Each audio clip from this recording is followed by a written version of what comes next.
medžiagas rinktis ir vieną kitą niuansą, kiek spėsime laike. Tai pagrindinis ir pirmas žingsnis būtų įsivertinti, kokios yra gipso kartono sūrius. Valdai, gali plačiau papasakoti, kokios tos sūrius būna. Taip, tai vis tik tai sūrių yra įvairių, tiek gamyklinių, tiek statybinių, tiek ruošinių. Tai gamyklinės sūris, tai gamykloje suformuota gipskartonio krašto kantas. Jų yra kelių rūšių kantas, gaminama ta kanta, kuris turi tokį užgalavinimą ir gilėjimą pasiskirti amalio juostą. Statybiniai ruošiamos sūris, tai yra tos sūris, kurios nesupjaunamos gipskartonį arba kad ir nepjautas gipskartonis, vis vien tai reikia suformuoti 45 laipsnių brovelį, mes susiformuojame tą brovelį ir tai sudėdamas jas kartais papuola ir miškios sūris, kur yra gamyklinis kantas ir jaunas kantas, yra miškiai siūlė. Įsivertinus kokios tos jungtis ir ką reikės su jomis daryti, labai sekantis svarbus momentas yra gruntavimas. Taip, gruntavimas yra išties svarbu, būtent toms sūriams, kurias mes statybvietėje ruošiamės, nes po apdorojimo, nukėlimo arba užšalpavimo gipso kraštas yra pasidengęs grūdėmis ir jeigu mes grūdėmis surišime, tai mūsų vaistas, su kuriuo apmosime sūris, tikrai nesutiks patikimai ir tas sūris gali supatinėti.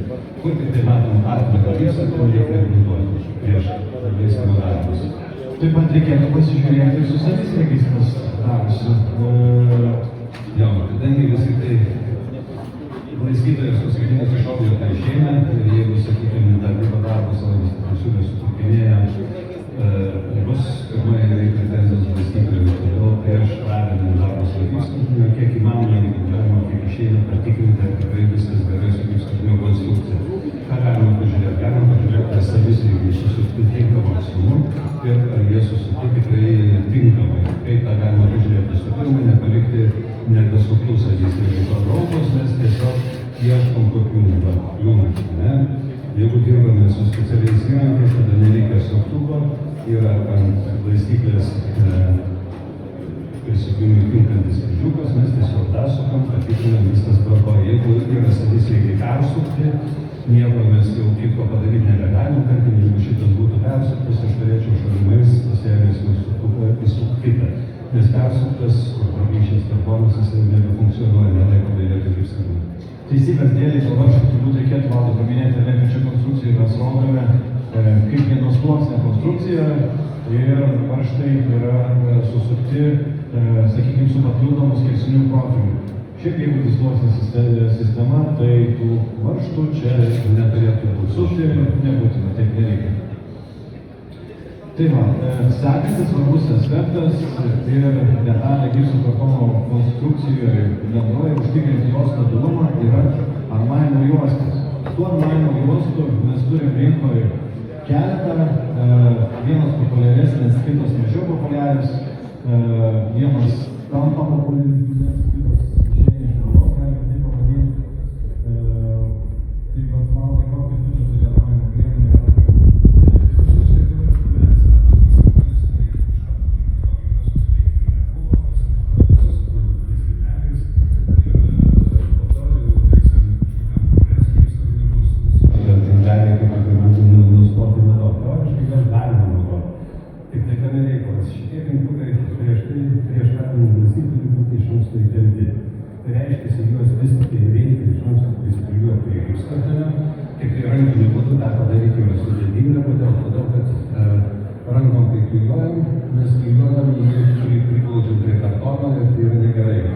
Jeigu mes turime specialią lubelį, tada visas šitas daiktas tiesiog vyniojasi ir juos aprikimda tik tai va šitoje vietoje keliais milimetrais, mano pirštai, čia ir va čia.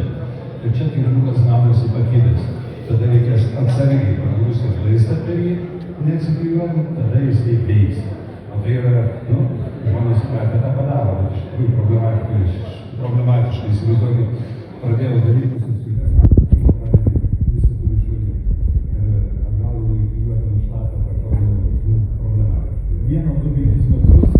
ir sudėtinga padaryti. daryti, bet jeigu reikia didesnį namą, tai tų problemų atsiranda kiek daugiau. Ir šiaip tokį pavyzdį dažnai mėgstu paminėti apie tinkliuko panaudojimą. Tai kaip Tomas minėjo, teisingai naudojant, viskas jo gera idėja. Dažniausiai sutinkama, kad sunkiai jį naudoja teisingai, tai yra tas pavyzdys, toksai būtų, kai betonuojamas grindys yra armatūra grindyse. Mes tą armatūrą prieš betonuojant grindis pakeliame, kad įgautų visos grindys pilną stiprį. Tai čia gausis tas pats, kas mes numetam tą armatūrą ir neatlieka jokios funkcijos. Ir šiaip jau taip pagrindinį vertintas armavimo juostas fiziškai, energijos kažkokiam tai jėgom mes matome, kai jis visiškai kraikosi kaip nuodės, tai nėra labai atsparus kažkokiam tai tempimo jėgom, galų gale jisai neturi struktūrą yra. Sekant į juostą pagal tvirtumą, čia jau nebešnekam apie patogumą jį montuoti, čia jau kitas klausimas. Tai ką naudoja? Mes kalbame nuo mažiausiai tvirtos, taip? Taip. Sekant į juostą yra stiklavinė juosta. Tiesa, šitą juostos pagrindinė paskirtis yra specialiom plokštėm. Priešgaisrinė, tai yra fireborn plokštės, kurios nepadengtos kartono, padengtos yra tokiu pat audiniu, tai yra sisteminė juosta, nors Gipso pramonės Europinė asociacija, kaip sakome, konstrukcijas leidė ir šitas juostas naudoti kaip armavimo juostas didelę kokią konstrukciją. Bet jeigu mes vėl žiūrėsim atsvarumą, šitą juostą jau kaip lyg ir stabilesnė, bet vis vien jinai yra, ne? Pakankamai nesunkiai. Tačiau, jeigu mes paimsim trečią pušį juostą, popierinės juostas, mes galim kaip nori tampyti juos, tikrai sudėtingai yra suplėšę būti iš tai aišku, bet jau visiškai kitaip, ne? Koks dar niuansas yra tvirtumą? Koks dar niuansas su kaip popierinės juostomis? Niuansas yra tas, kad mes turime dvi popierinės juostas. Tai ką aš norėjau iš tavęs išgirsti, tai kad su popierinė juosta klijuojant tikrai meistras turėtų būti būdas. Jinai puikiai tikrai veikia, bet tų puslėjimų gali atsirasti, nes skirtingai patraukia drėgmę ir tą puslėjimą. Prašau. Paprasta popierinė juosta, kita juosta vadinasi kur kuri yra popierinė, bet į ją yra integruotas specialus plaušas. Kam to reikia? Tai mes užlaistysim siūlę, įdėsim juostą į blaistą, jis yra šlapias. Jinai, kai gauna drėgmės, paprasta popierinė juosta, nenori išsiplėsti į visas pusės ir į ilgį ir į plotį. Bet šitose vietose, sakysim, kai blaistas užtepas kraštuose, blaisto nedaug, jisai greitai priklijuoja kraštus, per vidurį blaisto daugiau, rinkina vidurį juostas, jinai nori plėstis nebegali, kažkada kažkaip priliko. Tada metasi arba į pusę, arba gaunasi įdavimas. Kur juosta, kadangi yra armuota, jinai drėgmės poveikį beveik nesiplečia, dėl to nesigauna įkūrų, pusių ir taip toliau.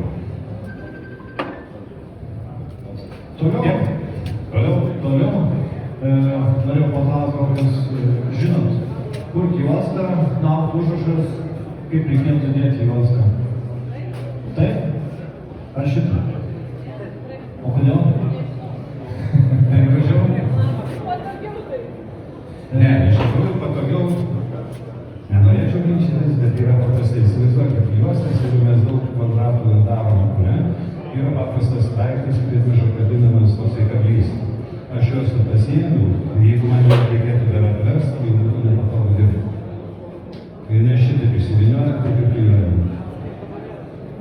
Iš tikrųjų skirtumo nėra, kurie pusė nieko nėra parašyta, kurie pusė reikėtų dėti, bet kaip valdas atrodė, patogumo momentas. Tai parodė esminius turbūt įrankius, priemonės, reikėtų užsimaišyti uniflotą. Prieš maišant uniflotą, galbūt kažkam tai yra klausimų, pagal uniflotą, gal kitokų būstų gali būti. Iš tikrųjų yra vienatuleris, yra pusileris, yra multifiniš universalas, yra kurfileris. Dabar kiek vaistų, kurie rinktis ir kaip žiūrėti. Vaistai klasifikuojami į dvi grupės. Krizboje ir keturių.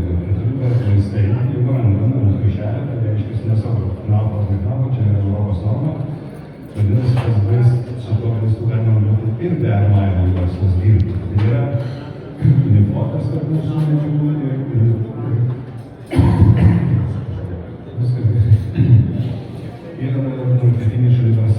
Visi kiti vaistai būtinai su armavimo juostomis yra naudojami. Šiandien mes jums rodom mūsų flagmaną, mūsų patį geriausią vaistą, patį patogiausią. Kol Valdai užsumaišys, aš gal trumpai papasakosiu tada apie Trumpas niuansas, tik žodžiais pasakysiu, kaip reikėtų maišyti, kad tinkama konsistencija būtų. Čia turbūt filmus matysite per televizorius, ir anksčiau patys pasižiūrėsite. Veriamas vaistas tol, kol virš vaisto neliks laisvo vandens. Tada bus susilaukia tinkama konsistencija. Tai kol Valdas sumaišys, aš trumpai papasakosiu apie sūrių vaistus. Mes, matot, naudojame gipsinius vaistus ir Valdas vardino gipsinius vaistus, kuriuos reikia maišyti su vandeniu ir pasiruošti. Rinkoje labai ateina tokia tendencija, kad visi labai taupo savo laiką ir ieško patogesnių, įvairesnių sprendimų, kurie pagreitintų jų darbą. Deja, kažkokio naujo dviračio kol kas išrasta nėra ir geriau, kas suklijuoja ir vientisą konstrukciją padaro nei gipsiniai vaistai, kol kas nėra. Kalbam apie jūsų sėdimą ir bendrą tvirtumą. Tai, sakykime, tų gamintojų visokių yra, kurie vadinasi joint compound ar panašiai sūrių vaistai, bet deja tas pasėdimas yra pakankamai didelis ir tas sūrės tvirtumas toksai tampa abejotinas. Kaip minėjau, tas dviratis toksai sunku į naują išrasti bent kaip kol kas. Matysime ateity, gal kažką turėsime ir geresnį. Nu, reikia tiesiog išmaišyti. Maišyti galima tiek rankiniu būdu, tiek elektriniais mikseriukais. Esmė yra tik tai ta, kad su elektriniu mikseriuku maišom, nemaišyti labai dideliais apsisukimais. Iš pat pradžių jis yra toksai kaip ir skystokas atrodo, bet dažnai išrant jis galų galiai gauna tinkamą konsistenciją. Darosi panašiai į miltinę gašlą, kurį nereikia. Gaila, kad buvęs. Ar galima mikseriu maišyti Valdai? Ką tik sakiau, galima. Atsiprašau, neišgirdau. Iš esmės, panašu, kad ir viskas. Pasitikrinau, nevarma kaip grindinėlė suplakta ir nėra kaip kietas kaip aulas. Vadinasi, konsistencija yra tinkama. Jeigu čia, tarkim, rankiniu būdu maišom, vyko vienas kažkoks kitas nepastebėtas gumuliukas, nepabaisos, jis išsitrina ant paviršiaus, jo nebelieka be vaistų. Kaip reikėtų pereiti turbūt, ne? Aš labai sekundę paviršau vandenį atsinešt ant pusės, gal greit grįžti. Tai kol Valdas grįž, mes pakalbėjome apie gruntavimo svarbą. Ar nekalbėjome, Valdai, apie gruntavimą? Dar nešnekėjome.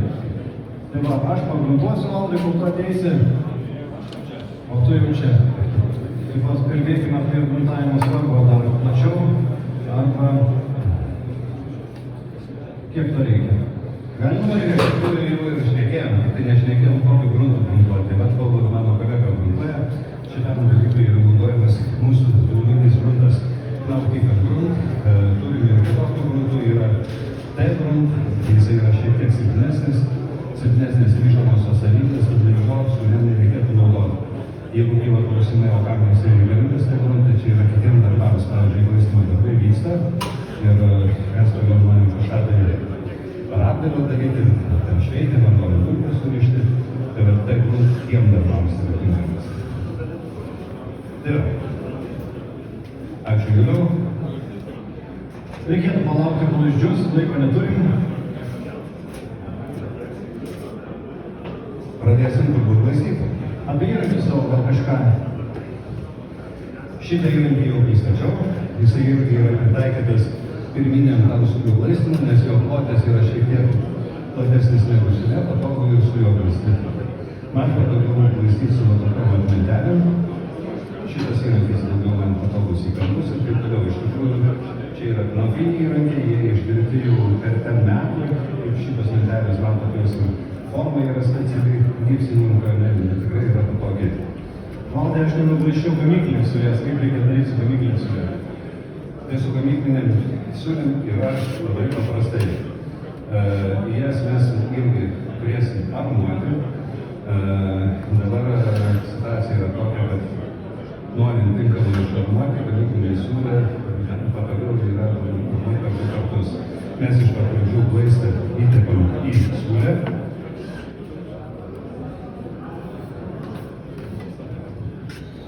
Kad užsitikrintų pilnai visas gavelės. Aš patikslinsiu, aš apie gamyklinę klausiu, O aš pradėsiu vis tik tai apie tai, nes taip laiko reikalauja. Po to grįšim prie gamyklinės.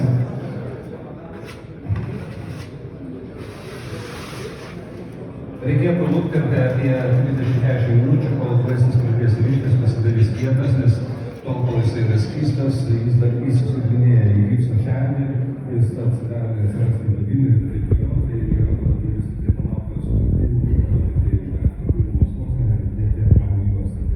Gamyklinės siūlės. Gamyklinės siūlės, klausimas, ką jūs jis reikia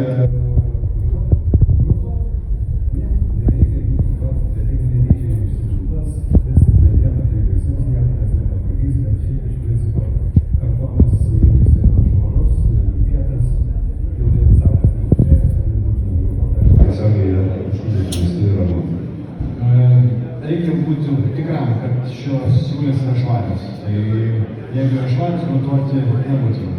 Taip. Nu kągi, truputį pabandysime jau turbūt. Iš pat pradžių mes įterpėm glaistą. Trauksiu iš čia.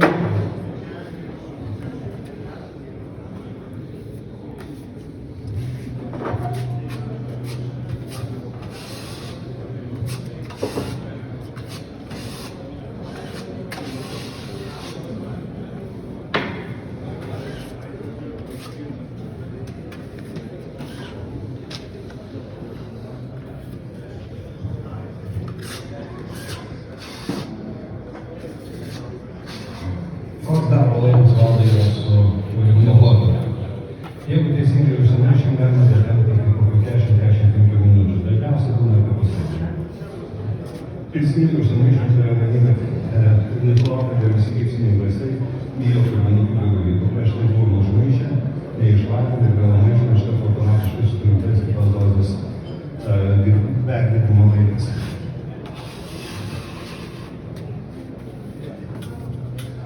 Iš esmės, panašiai taip užsipildėm.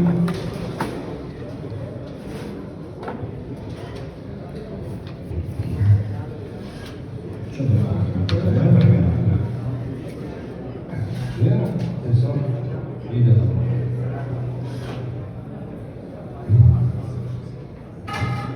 Ar tinkama pusė dėlė? Manau, kad taip. Paklausom žiūrovų, ar gerai dedu? Taip, čia buvo iš anksto atkirpta, bet jeigu iš tikrųjų statybvietėj nežais kiekvienos siūlės nemontuot, tikrai patogiai atsiplečia, tarkim, dėjom iki tam tikros nuodos ir nuplečia, jokių problemų.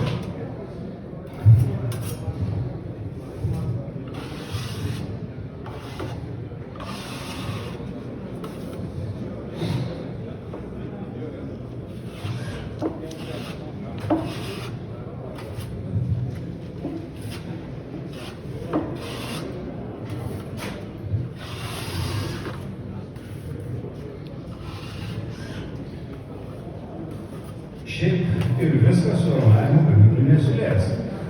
Daug kas norėtų iš karto užpildyti visiškai pilnai, kad jos nesimatytų.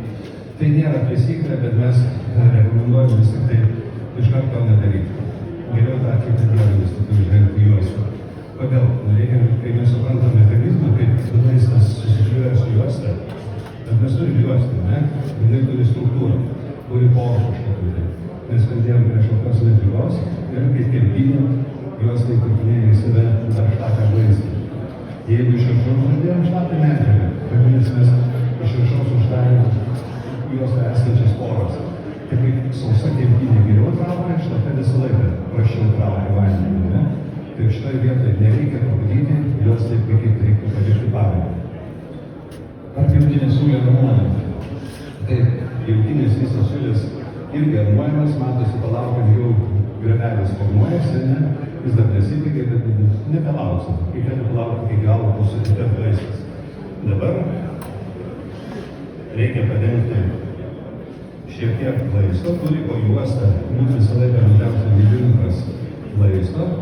Vadinasi, mes ant siūlės uždedam dar kažkiek laisto.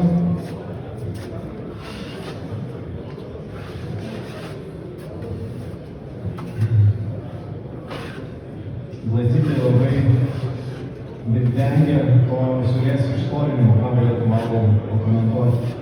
Nieko nepadarysi, kadangi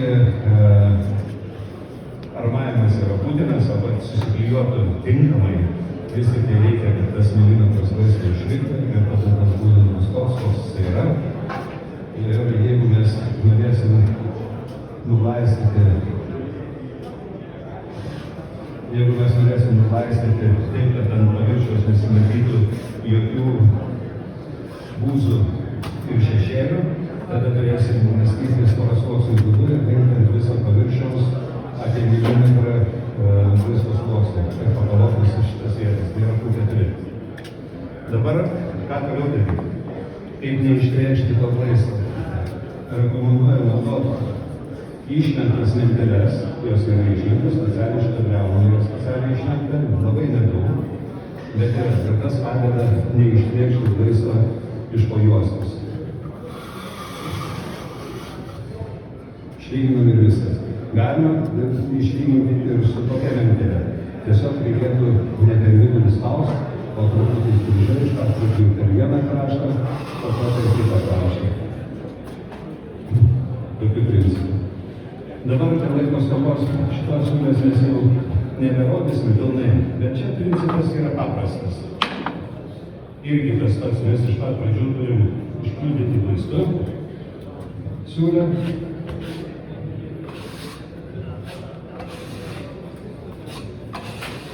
O tokiu principu užsipildėm, vėlgi lūptelėjom, kaip ir prieš tai, kad palaukiam, ne? Tada jau laistas atvirtėjo, tada užsitepam tą patį milimetrą. Čia man sunkiai seksis, nes čia yra labai daug laisto dar minkšto. Teoriškai aš tą visą padaryti, maždaug taip. Ir įdedam juostą. Juosta turi pusę uždėti ant čia, pusę ant čia.